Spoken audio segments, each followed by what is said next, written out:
आज लोकसभा हम जीत रहे हैं, विधानसभा हम जीत रहे हैं, नगर निकाय जीत रहे हैं, जिला पंचायत जीत रहे हैं, तो कहीं दूर दूर तक कांग्रेस नजर नहीं आ रही है। तो झूठा नैरेटिव सेट करने में लगे हुए हैं। और मैं धर्म देख के राजनीति नहीं करता हूँ। अगर आप मेरी बात करेंगे तिवारी जी, तो जितने वार्डों में मैंने काम किया है आप उसको चेक कर सकते हैं। उत्तरायणी पार्क है, रजत जयंती पार्क है, यानी जब से हम इस शहर में पैदा हुए हैं, हम इस शहर में पार्क नहीं देखे हैं। अब मैं 4 पार्क एक साल में माननीय मुख्यमंत्री श्री धामी जी के सहयोग से इस शहर को देने जा रहे हैं, जो कुमाऊं का सबसे सुंदर रोडवेज बनने वाला है। और मुझे लगता है कि ये कुमाऊं का प्रवेश द्वार है और लोकप्रिय मुख्यमंत्री श्री धामी। रुद्रपुर में जिस तरह से विकास इस समय लगातार चरम पे अपनी है, तो वहीं पे महापौर विकास शर्मा जिस तरह से लगातार अपने विकास कार्यों को लेकर आगे बढ़ते दिखाई दे रहे हैं। इसी कड़ी में मैं बात करना चाहूंगा।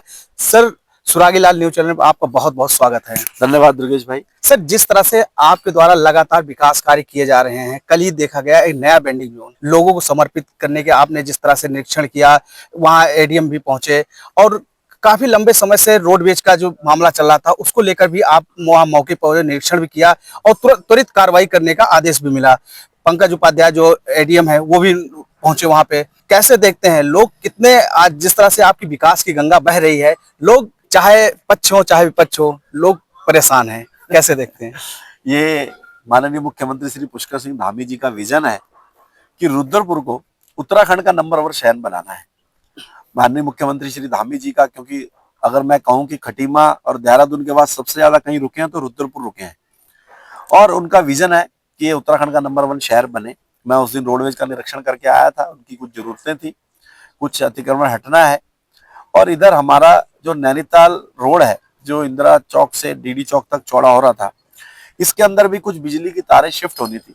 वो खंबे शिफ्ट नहीं हो पा रहे थे क्योंकि रोडवेज की पुरानी जो बिल्डिंग थी वो टूटी नहीं थी, एक टैंक था और वो हटना जरूरी था। और उसके बाद खंबे लगने थे, खंबे लगने के बाद ये रोड बननी शुरू होती। अब हमने वहां पर बात की और उसके बाद जो उनका एआरएम ऑफिस है वो भी अभी शिफ्ट नहीं हुआ था।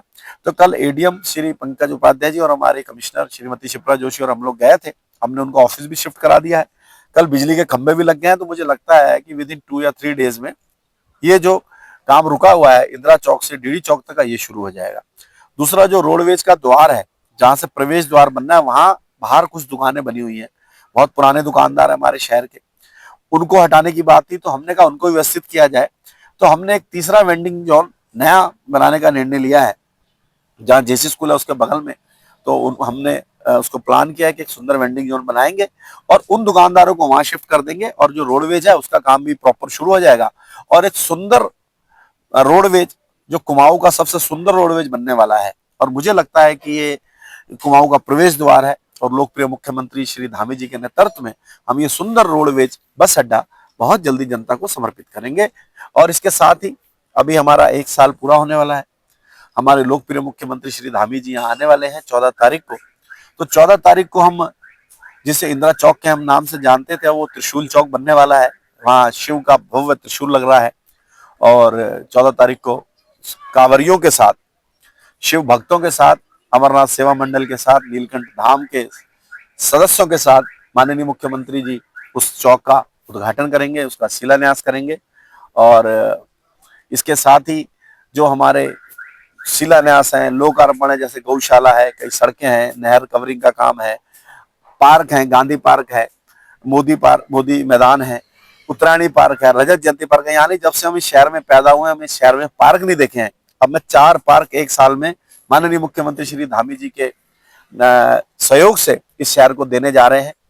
तो इस शहर को एक बहुत बड़ी उपलब्धि मिलने वाली है। अब स्पोर्ट्स कॉम्प्लेक्स बनाने वाले हैं, हम अपना पेट्रोल पंप लगाने जा रहे हैं, हम बच्चियों की ट्रेनिंग शुरू करा रहे हैं जहाँ निःशुल्क हम ट्रेनिंग देंगे। बजाज के साथ हमने टाई अप किया है। एक यूनिवर्सिटी के साथ हमारा एमओयू साइन हो रहा है जहाँ हम बच्चों को डिस्काउंट रेट्स पे एजुकेशन दिलवाएंगे।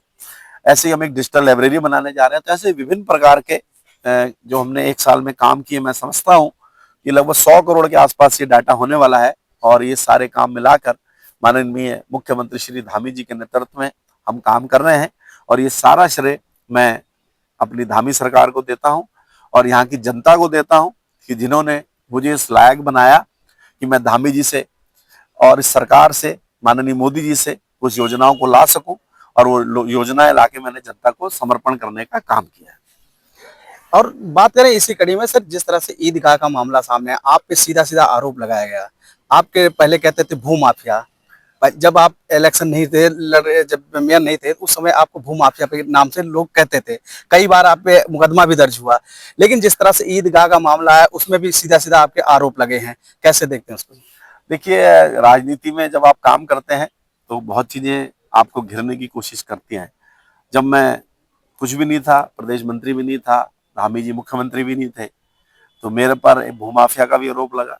एक मंदिर को लेके विवाद हुआ और उस मंदिर पे एक बाबा को बैठा दिया गया फर्जी, और उसके बाद हमारे पे आरोप लगा दिया गया कि मैं और तत्कालीन मेयर रामपाल जी उस जमीन को घेरना चाहते हैं, और हमारे ही पार्टी के कुछ लोगों द्वारा ये षड्यंत्र रचा गया था। लेकिन हम जिसके भक्त हैं, उनकी ऐसी कृपा हुई कि जिस जमीन के लिए हमें भूमाफिया बनाया गया था, माननीय मुख्यमंत्री जी के सहयोग से वो आज हम उसके मालिक बन गए हैं। और उस जगह पे हमने ही आज उस बाबा को भगा के वहां से अतिक्रमण हटाया है। ऐसे ही हमने एक और मंदिर से अतिक्रमण किच्छा रोड से हटाया है, एक शिवनगर से अतिक्रमण हटाया है, और ईदगाह से भी हमने अतिक्रमण हटाया। अभी 1 एकड़ जमीन अभी बाकी है, क्योंकि 2.5 एकड़ जमीन कांग्रेस सरकार ने ईदगाह के लिए दी थी और 100 गज जमीन, 150 गज जमीन मंदिर के लिए दी थी। तो उसके बाद उन्होंने 10 एकड़ जमीन घेर ली थी, तो बाकी की जो जमीन थी हमने खाली करा ली है। अभी 1 एकड़ जमीन उसमें बाकी है और उसको भी जल्दी खाली कराया जाएगा।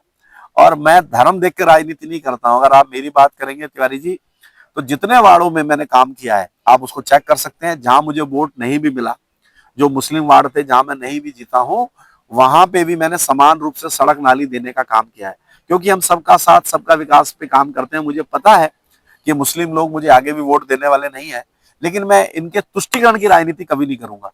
मेरे पास आएंगे, मैं इनका काम करूंगा, और मैं इसको पाकिस्तान नहीं बनने दूंगा। मैं यहाँ पतीले नहीं लगने दूंगा। ये देवभूमि है, इसकी संस्कृति को बचाना मेरा काम है। यहाँ शिव की नगरी है, यहाँ गोलजू महाराज हैं, हमारे कुमाऊं के राजा, माँ पूर्णागिरी है, जागेश्वर धाम है, आदि कैलाश है। आप जब उत्तराखंड में आते हैं तो आपको लोग कहते होंगे कि यार आप तो देवभूमि में रहते हो। तो यार देवभूमि में क्या हम हरी पीली चादरें दिखाएं? हम देवभूमि में बड़े बड़े भूमाफिया दिखाएं जो लैंड जिहाद चला रहे हैं, लव जिहाद चला रहे हैं, बड़े बड़े पतीले लगा के? क्या उनको लगे हम पाकिस्तान में आ गए हैं? तो ऐसा नहीं होगा। यहाँ डमरू दिखेगा, कहीं त्रिशूल दिखेगा, कहीं शिव दिखेंगे, कहीं हनुमान जी की गदा दिखेगी। ऐसा शहर दिखेगा मेरा।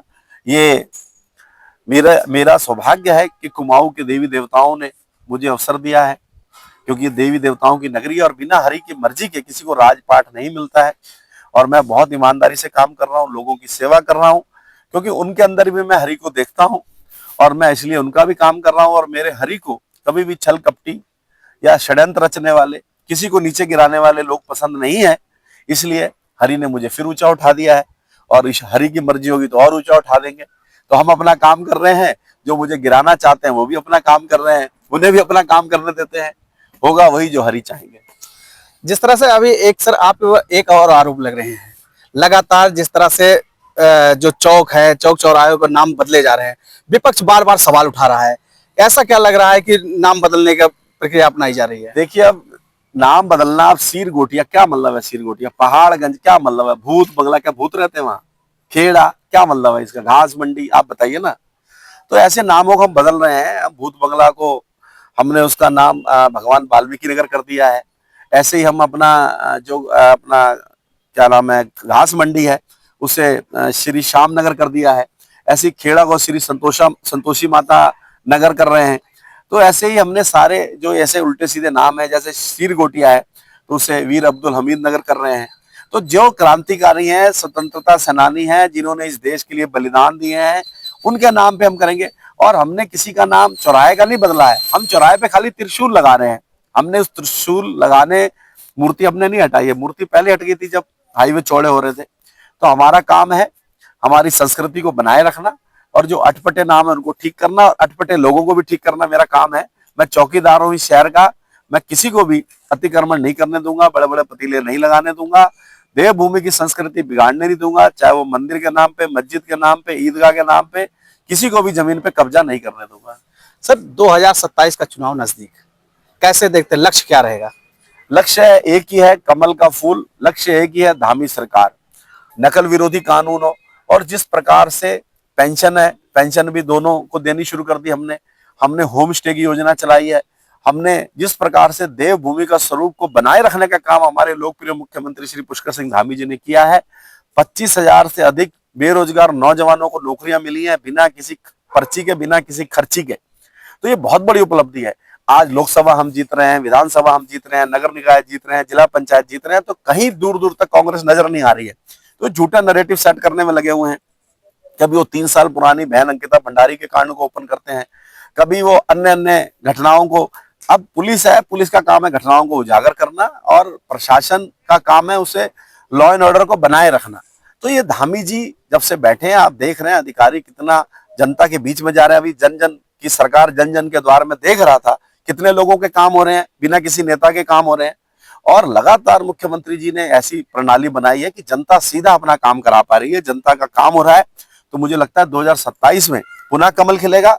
और हम तो पार्टी के चौकीदार हैं, पार्टी के सेवादार हैं।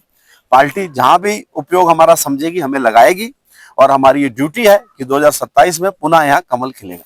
देखिए किस तरह से महापौर विकास शर्मा ने बताया कि जिस तरह से विकास की गंगा बह रही है, और आने वाले 14 तारीख को जिस तरह मुख्यमंत्री पुष्कर सिंह धामी यहाँ पहुंच रहे हैं और कई योजनाओं का शिलान्यास भी करेंगे। बने रहे सुरागी लाल न्यूज चैनल के साथ। मैं दुर्गेश तिवारी, रुद्रपुर।